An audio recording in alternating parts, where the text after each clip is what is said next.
시간 어린아이 같은 믿음, 어린아이 같은 믿음이란 제목으로 말씀을 전하도록 하겠습니다. 우리 인사 한번 하겠습니다. 잘 오셨습니다. 축복합니다. 오늘 말씀의 배경은 예수님의 제자들이 모여서 서로 대화 중에 다투는 장면을 보신 예수님께서 말씀하신 말씀이 되겠습니다. 그럼 제자들이 무엇을 가지고 다투었느냐? 천국에서 큰 사람이 누구냐? 그리고 우리 중에서 제일 우두머리가 누구냐? 제일 잘난 사람, 큰 자가 누구냐? 소위 말한 큰 자 논쟁이 바로 그 시발점이 되겠습니다.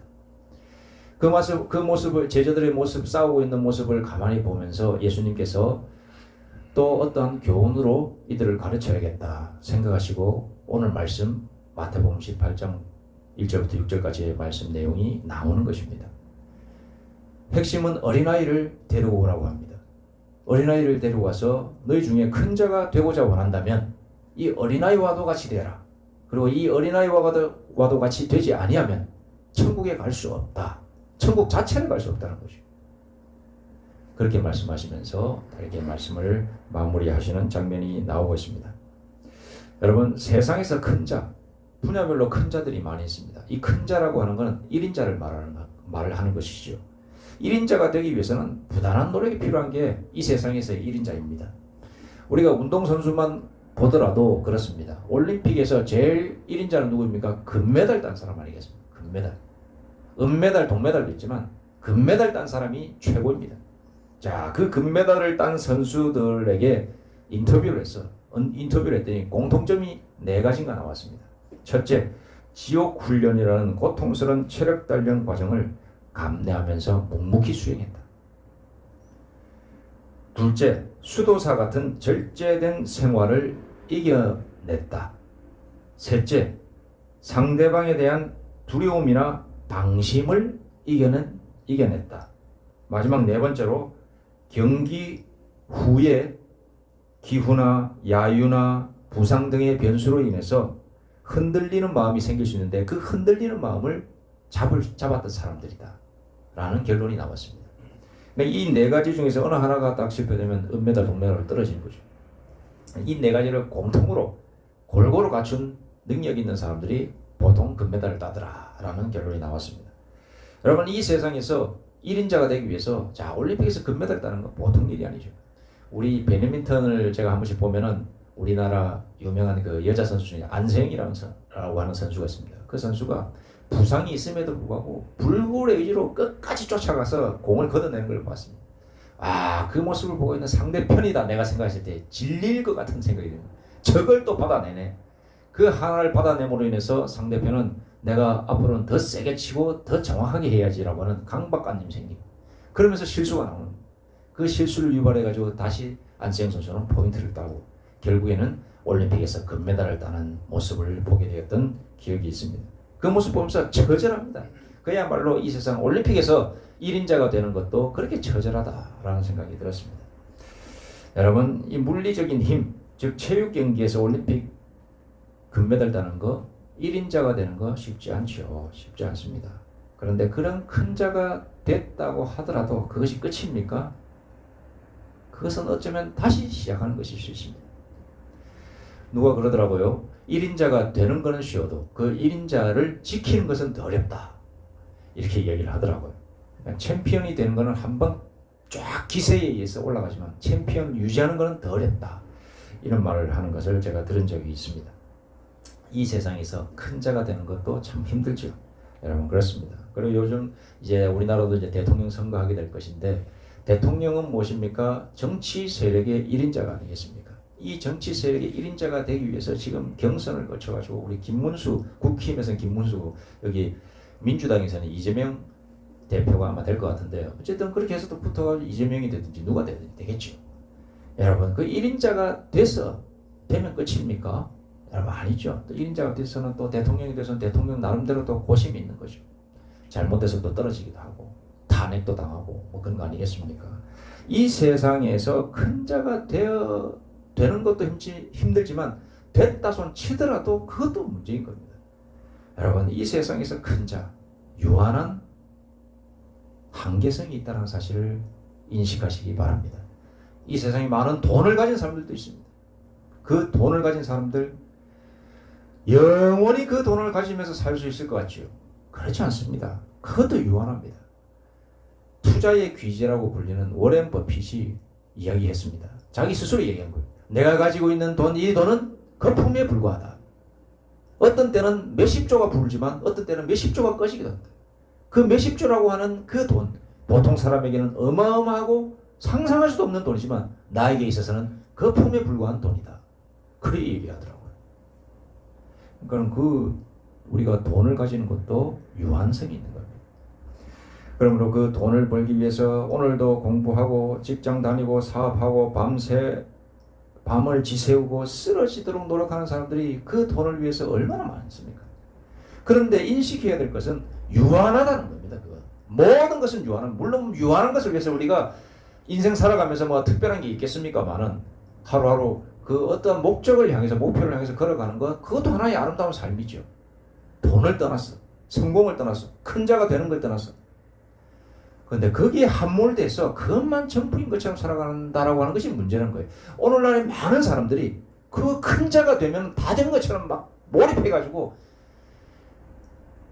그냥 머리 들이박으면서 이렇게 살고 있는 모습을 보면서 정작 중요한 것을 놓치고 살아가는, 그것이 무한한 것이 아닌데 유한한데 왜 그것을 유한한 것을 무한한 것으로 여기면서 올인을 하는지 모르겠다, 이 말씀입니다. 제자들이 싸운 것, 유한한 것에 초점을 둬서 이야기하고 있는 것을 보고 있습니다. 예수님께서 그 모습을 보시면서 마음이 아프셨을 것 같아요. 내가 3년 동안 그토록 가르치면서 하나님의 나라에 대해서 이야기했는데 아직도 저렇게 유한한 것에 올인을 하고 사는지 모르겠다. 자, 이제 온전한 것을 가르쳐야겠다. 교훈을 줘야겠다. 어린아이를 데려와라. 여러분, 그러시면서 말씀을 시작하십니다.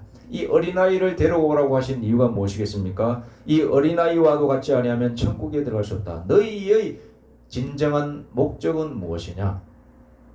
우리 인생의 목적은 무엇이냐? 우리가 인생을 살아가면서 결국 돌아가야 할 장소가 있다. 그 장소는 천국이다. 하나님의 나라다. 그 나라에 들어가려면 이 어린아이와도 같은 이 어린아이의 성질을 우리가 가져야 된다. 이 말씀을 하시는 것입니다. 그렇다면 천국에서 큰 자가 되는 이 어린아이와 같은 사람, 특징 3가지를 말씀드리겠습니다. 첫째, 순수성, 순진성입니다. 우리에게 순수성, 순진성이 없으면 천국에 들어갈 수 없습니다. 하나님의 말씀에 대해서, 이 믿음의 세계에 대해서 순진하고 순수성이 결여되면 하나님의 나라에, 천국에 갈 수 없습니다. 여러분, 이거 굉장히 심각한 얘기입니다. 제가 하나님을 믿게 된 시기가 언제인가? 저는 7살 때쯤이었던 것 같습니다. 여름 성경학교 시기가 되면 동네의 젊은 전도사님이 교회 다니는 아이들 데리고 같이 동네 방네 돌아다니면서 전도하던 그 시절이었습니다. 지금은 이렇게 하면, 이렇게 해서 전도를 누가 한다. 그러면서 아이들에게 접근을 해가지고 아이들을 교회로 그냥 임의로 데려갔다. 그러면은 아이를 유괴했다라고 경찰에 신고가 들어갈 수 있는 시대였어요. 요즘은 그런 시대. 그런데 제가 어렸을 적에는 다들 그렇게 노방전도가 아주 성행했던 그 시기였습니다. 자, 여러분, 제가 어릴 적에 동네에서 놀던 이 아이들에게 교회에 가면 선물도 주고 맛있는 음식도 준다고 해서 교회로 많이 인도하던 그런 시대였는데, 저도 동네에서 이제 이 짝대기 하나 들고 제가 이렇게 자주 놀았던 짝대기 놀면서 땅부터 파기도 하고 벌레 같은 것도 때리기도 하고 개미도 때리고 그렇게 놀았던 기억이 있습니다. 그러면서 후배 파고 이렇게 했는데, 어느 날 그 전도사님과 아이들이 와가지고 이제 동네에 온 거죠. 제가 놀고 있는 동네에. 그리고 저뿐만 아니라 다른 친구들도 많이 있습니다. 놀고 있는 동네에 와서 모여서 얘들아 이리 와라 이렇게 해서, 우리는 뭣도 모르니까 어른이 오라고 하니까 그냥 가보는 거죠. 가서 이야기가, 그분들과 아이들이 이제 이야기를 하기 시작하는 겁니다. 하나님이 어디 있을까요? 그랬더니 몰라요. 서로 말을 맞춘 것 같습니다. 그렇게 하라고. 그냥 전도사님이 하나님이 어디 있을까요? 했더니 아이들이 몰라요. 그러니까 전도사님이 또 이렇게 얘기합니다. 하나님은 하늘에 계세요. 그리고 하늘에 계신 하나님은, 우리가 하나님을 믿으면 우리의 마음속에 찾아오세요. 이렇게 말씀을 하는 겁니다. 그랬더니 제가 옆에 있다가 그게 사실일까? 번뜩 그런 생각이 들었습니다. 하나님이 하늘에 계신데 그 하나님을 내가 믿으면 내 마음에 오실까? 이 생각이 번뜩 나도 드는 거예요. 그러면서 그럼 난 하나님을 믿어야지. 하나님은 좋은 분이시고 나를 위해 주시는 분이시고 나를 구원해 주실 분이니까 나는 믿어야지. 아주 순진성이 순수성 재는 거 없습니다. 믿음에 대해서 저는 그렇게 해서 하나님이 내 속에 들어왔어요. 어릴 적에. 어른이 되면 어떻습니까? 하나님이 어디 있을까요? 하늘에 계세요. 하늘에 있긴 뭘 하늘에 있어. 안 그렇습니까? 복잡한 마음이 가득 차가지고 재는 거예요. 어른이 되면. 바로 믿지 않습니다. 이 믿음에 대해서 순진성, 순수성이 회복되지 않으면 하나님의 나라는 우리 속에 들어오지 않습니다. 여러분, 그런 믿음이 저에게 왔던 것은 어떻게 해서 그것이 가능한 것인가? 말씀드립니다. 어린아이의 순수성, 순진성이 역사를 일으킨 것입니다. 여러분, 예수님께서 제자들에게 말합니다. 너희의 마음속에 이 어린아이와도 같은 순진성, 순수성, 믿음에 대한 순수성, 순진성, 하나님의 말씀에 대해서 순진성, 순수성이 회복되지 않으면 하나님의 나라를 볼 수도 없고 하나님의 나라도 갈 수 없는 상태에 이른다. 믿음의 상태다. 그렇게 말씀하고 계신 것입니다. 두 번째로 이 어린아이의 어떤 특성을 말씀하고 계시냐? 겸손성을 이야기하고 있습니다. 어린아이는 낮은 계층이에요. 지금이야 어린아이도 굉장히 큰 존재로 우리가 존중해 주죠. 100년 전만 하더라도 어린아이는 그 교육학적으로 나옵니다. 그때 그 당시에 어린아이에 대한 인식이 어떠느냐? 어른을 100으로 치면 어린아이는 50이나 40으로 치는 거예요. 영혼이 온전한 영혼이 아니라 40이나 50점 반쯤 완성된 인간이라는 거예요. 완전한 어른이 100%의 본질적인 인간으로 대접받는 시대가 바로 100년 전만 하도록 100년 전 그때 시대죠. 요즘 들어서 애들도 한 영혼이 이래가지고 오히려 다 잘해주고 이렇게 하지. 옛날에는 애들은 가라 막 짝대기를 때리고 막 그랬지 않습니까? 제 어렸을 적만 하더라도 어른들이 얼마나 애들을 하대했습니까? 어른들만 사람 대접받지 애들은 뭐 사람 대접도 막 못 받죠. 반쯤 사람 대접받는 거예요. 막 뭐라 하고 막 엄하게 다루고 막 그랬지 않습니까? 그 왜 그러냐? 의식 속에 이 아이들은 아직 완전한 인간이 아니라고 하는 생각이 있었기 때문입니다. 자, 그런 모습을 예수님께서는 말씀하시는 겁니다. 이 어린아이들은 스스로 자기 존재 2000년 전이 더 심했죠. 그러니까 애들 스스로도 자기들은 어른이 아니기 때문에 항상 어른 앞에서 누구 앞에서 가든지 간에 겸손한 거예요. 자신을 낮추는 거예요. 애들 스스로 본능에 의해서 살려고 하는 본능에 의해서 낮춘다니까요. 저는 어린아이기 때문에 잘 몰라요. 저보다 잘 어른이시니까 저보다 다 오르시겠죠. 그러면서 그거는 어쩌면 나쁜 쪽으로 겸손이겠지만 어쨌든 그런 모습을 너희가 가져야 된다. 어른이면서 너희가 그런 어린아이와도 같은 그런 겸손성이 없다면 하나님의 나라에 천국에 갈 수 없는 상태에 있는 것이다. 즉 하나님의 나라에 대해서 받아들일 때에 너희들이 겸손한 마음으로 받아들이지 아니하면 하나님의 나라에 갈 수 없다. 이렇게 말씀하시는 겁니다. 너희의 마음속에 처절한 겸손성이 있어야 된다. 겸손성. 예수님께서 이렇게 말씀하신 것은 하나님께서 싫어하시는 것이 겸손의 반대인 교만이시기 때문에 또 이렇게 이야기하시는 겁니다. 교만은 잠언 16장 18절 19절에 이렇게 나와 있습니다. 교만은 패망의 선봉이요 거만한 마음은 넘어짐의 앞잡이니라. 겸손한 자와 함께하여 마음을 낮추는 것이 교만한 자와 함께하여 탈취물을 나누는 것보다 나으니라. 그렇습니다. 우리가 교만해서는 안 됩니다. 특히 하나님의 말씀에 대해서 겸손한 마음으로 받아들이는 마음이 있어야 됩니다. 내가 저 말보다 저 진리보다 우위에 있다. 아니면 나는 더 많은 깊이 있는 말씀을 안다. 이 성경 말씀 위에 서려고 하는 생각이 있다면 그건 교만한 것입니다. 하나님께서 말씀하십니다. 겸손이라고 하는 것은 어떤 아마르티스라고 하는 이런 헬라어 속에서 어떤 의미가 있느냐. 바로 말이 한 마리가 있는데 그 말이 주인의 손에 고삐가 딱 잡혀 있을 때 얌전해지는 겁니다. 그 말은 본질적으로 본능적으로 야생미가 있습니다. 그 말을 가만히 놔두면 저 넓은 광야를 뛰어다닐 수 있는 능력이 있는 말입니다. 날뛸 수 있는 말입니다. 60km, 70km를 질주할 수 있는 말입니다. 그러나 주인의 고삐가 딱 잡혀 있을 때 아주 겸손하게 얌전해져 있는 그 상태. 그 상태를 가리켜서 겸손, 하마르티스라고 하는 말에 다 의미가 담겨 있는 거예요. 우리가 주님의 말씀 앞에 딱 섰을 때 겸손하게, 그리고 우리가 마음을 낮추는 마음으로 딱 될 때, 하나님의 말씀이 이러하니 하나님의 말씀을 제가 믿겠습니다. 하나님의 말씀이 이러하니 내가 하나님 앞에서 무릎 꿇겠습니다. 이런 자세가 바로 하나님 앞에서의 겸손인 것입니다. 여러분, 이러한 겸손성이 회복되지 않는다면 우리는 천국에 갈 수 없습니다. 마지막으로 어린아이의 연약성을 우리는 본받아야 되는 겁니다. 연약성은 무엇인가? 어린아이 자체가 작지 않습니까? 작고 힘도 약하고 체구도 작고 모든 것이 약합니다.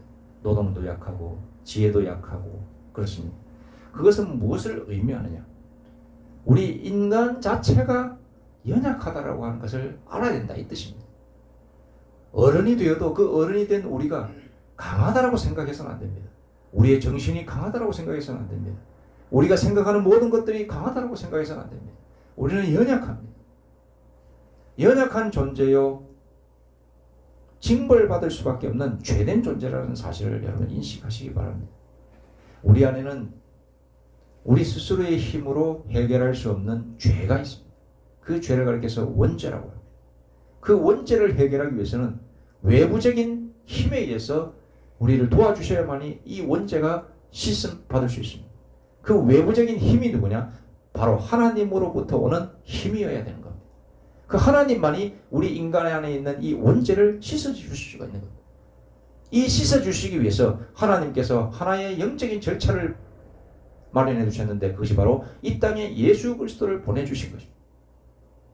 하나님께서 말씀하십니다. 이 천하 모든 사람이 죄를 범하였음에 나에게로 올 수 없는 그런 상황에 있으나 이 예수를 믿으면 너희의 원죄가 씻음 받고 나에게로 올 수 있는 길이 열린다. 이 십자가는 일종의 사단입니다. 이 땅에는 우리가 있고 저 위에는 하나님이 계십니다. 그 사이에 바로 이 십자가 예수 그리스도가 있다, 이 뜻입니다. 그래서 우리는 예수 그리스도를 통해서만이 하나님께로 갈 수 있다. 이 십자가의 의미가 바로 거기에 담겨 있는 것입니다. 우리는 우리의 연약성을 깨달아야 됩니다. 우리 스스로는 구원받을 수 없습니다. 우리 하나님의 은혜로만이 구원받을 수 있습니다. 그 은혜가 바로 예수 그리스도인 겁니다. 우리는 예수 그리스도를 믿을 때만이 천국에 갈 수 있습니다.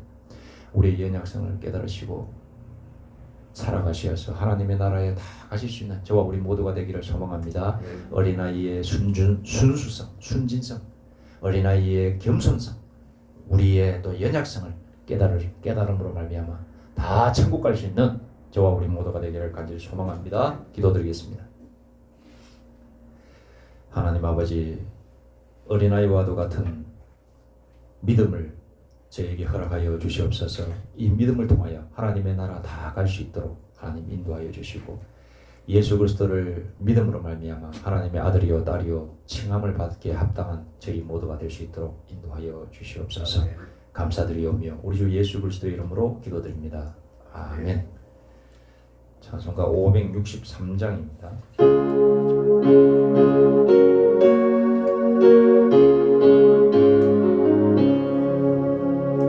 예수 사랑하심은 성경에서 배웠네.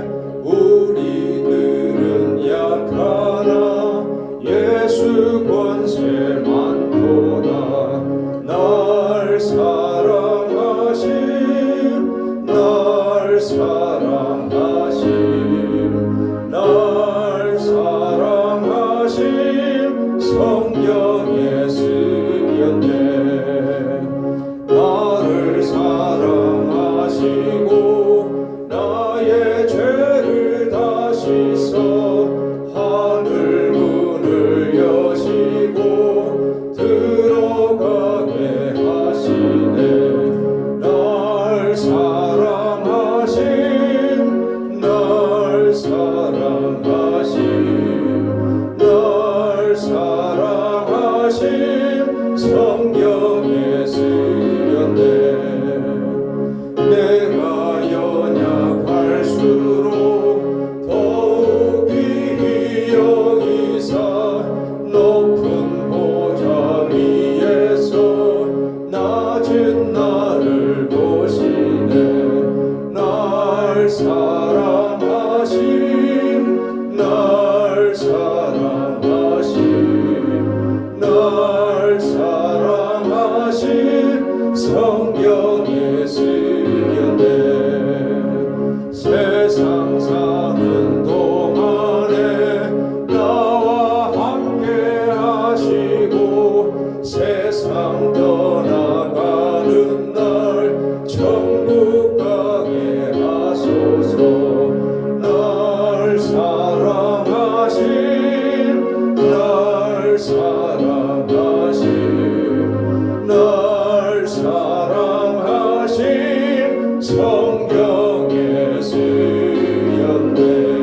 순간 하나님이 주셨어요. 나의 두 손에 소중한 마음을 담아 하나님께 고백하며 드립니다. 나의 가장 큰 기쁨 나의 하나님 내가 가진 것은 다 하나님이 주셨어요. 나의 두 손에 소중한 마음을 담아 하나님께 고백하며